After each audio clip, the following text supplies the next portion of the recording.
ሰሞኑን አንዳንድ ቦታዎች ላይ ጉንፋን የሚመስል ነገር እያስተዋልኩ ስለሆነ በቤት ውስጥ ልትጠቀሟቸው የምትችሉ የመፍትሄ አማራጭ እነግራችኋለሁ። በአፋጣኝ የምትተገብሯቸው ከሆነ ወዲያውኑ ምላሽ ስለሚመሰጡ በማስቀደም ታችን እየረበሸ ያለ አንድ በሽታ አለ። እሱ እንዴት ማከም እንደምትችል አሳያችኋለሁ። ቶንሲላይተስ ይባላል። የቶንሲል እጢዎቻችን ኢንፌክሽን ነው። ማለትም የትናጋጢ የምንላቸው እኛ በአማርኛ፣ ሳይንሱ ቶንሲል የሚላቸው እጢዎቻችንን የሚያጠቃ አንድ ኢንፌክሽን አለ። እሱም ቶንሲላይተስ ኢንፌክሽን ይባላል።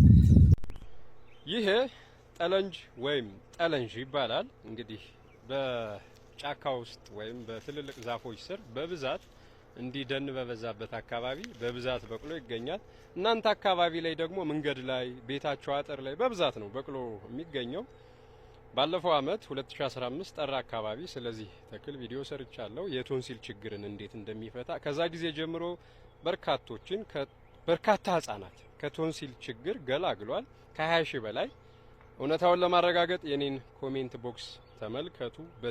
በዚህ ተክል የስንት ህጻናት የቶንሲል ችግር እንደተቀረፋ ማለት ነው። ዛሬ ደግሞ የምነግራችሁ በሆርሞን መለወጥ ችግር በውሃ ጥም የተቸገራችሁ፣ ውሃ በጣም ይጠማችሁ፣ ምንም አይነት የዲያቤቲክ ችግር ሳይኖር ማለት ነው፣ የደም ስኳር ሳይኖር ሽንታችሁን መቆጣጠር የማትችሉ ወይም የውሃ ጥም ከፍ ያለባችሁ ሰዎች ካላችሁ ይሄን ተክል በሻይ መልኩ ብትወስዱ ችግሩ ለዘለቄታው ይቀረፋል።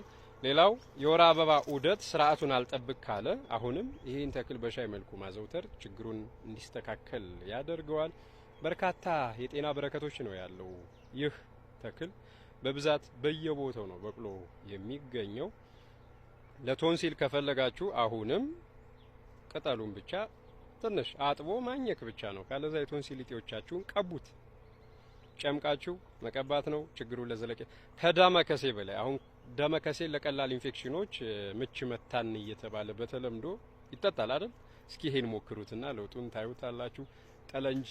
ጠለንጅ ነው። እዚህ ጋር ምን ታያላችሁ መሰላችሁ? ይሄን ዛፍ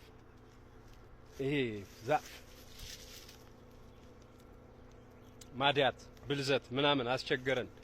ሰንስክሪን የምታመርቱ ሰዎች እስኪ ይሄን ተክል ተጠቀሙበት። እሺ እንደምን አላችሁ?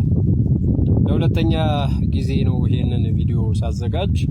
እንደምትመለከቱት እጄ ላይ አንድ ፕላንት አለ ተክል። በደንብ ማስተዋል ይኖርባችኋል። ዘርፈ ብዙ የጤና ጥቅም ስላላት እቺ ተክል በየቦታው በየጓሯችሁ በቅላ ነው የምትገኘው። ዛሬ ግን ቀለል ያለ ግን ህይወታችን እየረበሸ ያለ አንድ በሽታ አለ። እሱ እንዴት ማከም እንደምትችል አሳያችኋለሁ። ቶንሲላይተስ ይባላል። የቶንሲል እጢዎቻችን ኢንፌክሽን ነው። ማለትም የትናጋጢ የምንላቸው እኛ በአማርኛ፣ ሳይንሱ ቶንሲል የሚላቸው እጢዎቻችንን የሚያጠቃ አንድ ኢንፌክሽን አለ። እሱም ቶንሲላይተስ ኢንፌክሽን ይባላል።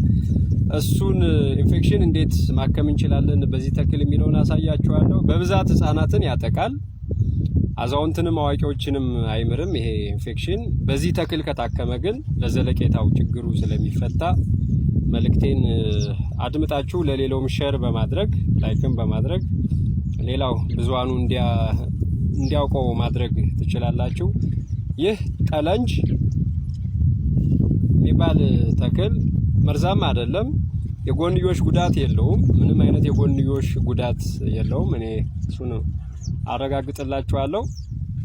እነዚህ የቶንሲል እጢዎቻችን የቶንሲላይተስ ኢንፌክሽን ሲያጋጥማቸው ወይም ሲጎዱ ህመሙ ሲያጠቃን በቀላሉ ይህ ቅጠል ያለበት ቦታ ላይ ሄደን ቅጠሉን በመቁረጥ ጨቅጭቀን እጢዎቻችን መቅባት፣ ይህን አንገት ትናጋችን ስር መቅባት፣ እንደገና ደግሞ የተጨመቀውን ጭማቂ 2-3 በስኳር ማንኪያ መዋጥ በሽታውን ወዲያው እንዲቆጣጠረው ያደርጋል፣ ያክማል። ራሳችን አገግመን ከበሽታው መዳን እንችላለን። ሌላም ዘርፈ ብዙ ጠቀሜታ አለው። ያው ቪዲዮውን አጫጭር ላርግላችሁ ለተመልካች እንዳያዝጋችሁ ማለቴ ነው፣ እንዳትቸገሩ ብዙ ለመስማት። ብዙ ዘርፈ ብዙ ጠቀሜታ አለው። ይህንን ቪዲዮ ሼር በማድረግ ብዙ ህጻናቶችን በዚህ ችግር ላይ ለሚሰቃዩ ልትደርሱላችሁ ትችላላችሁ። ምንም ወጭ ሳታወጡ በእጃችሁ ማለቴ ነው። ዮሐንስ ሽፈራው።